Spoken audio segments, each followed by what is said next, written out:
Hey guys, this is Lunatic on High from the Tech Review Forums and PB Nation.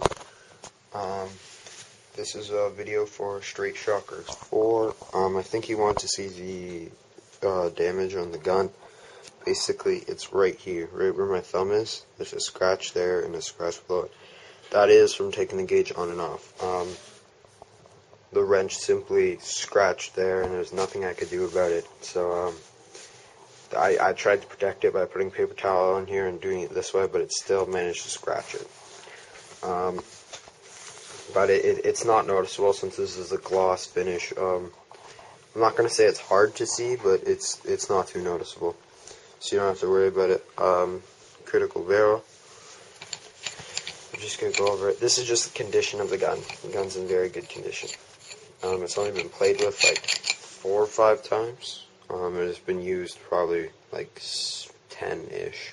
So but it's got overall like 4 or 5 cases through it, something like that. So very low amount of shots for something. Yeah, so the barrel is spotless. Now, if you don't want this barrel, I'd be willing to keep it, and I'll just send you the gun because this barrel is money.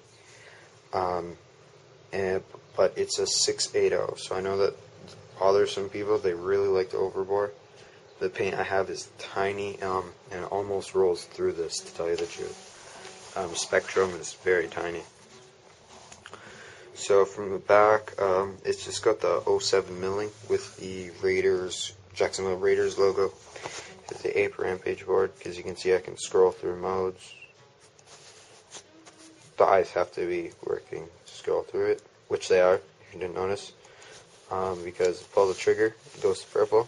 Stick my finger in, it goes red. Pull the trigger.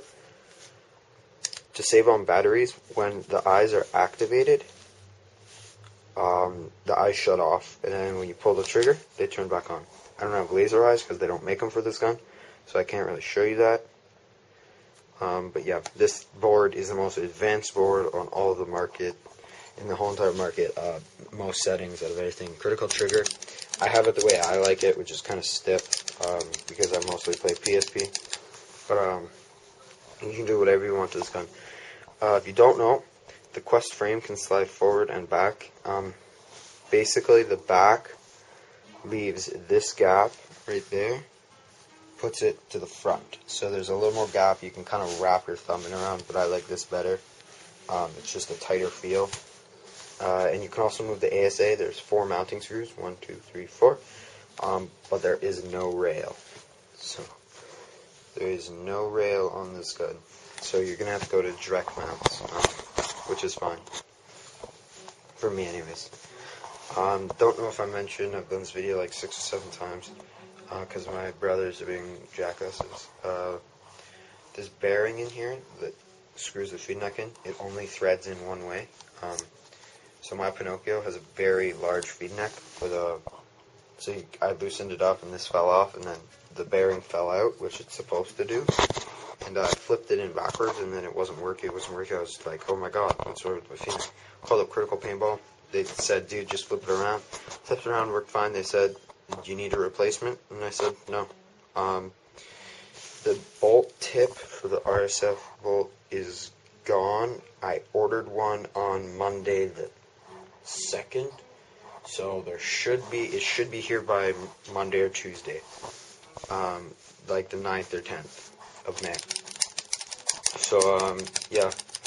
It's a great gun. The only reason I'm upgrading is basically because I kind of need a gun to match the player that I am. I mean, at the fields I play at, it's more of like, oh, what gun do you have? That kind of makes the player. Like, and you can play like so bad, but if your gun looks good, so it's just a way to get noticed. Because if I'm playing with my friends' guns and everything like that, people will come up to me and be like, hey, you're a really good player. But if I'm playing with this, they'll kind of look at me and they'll be like, yeah, okay, he's just a newbie. He's got like a gun. That's just how it works. I don't like it that way. That's just how it works. So yeah,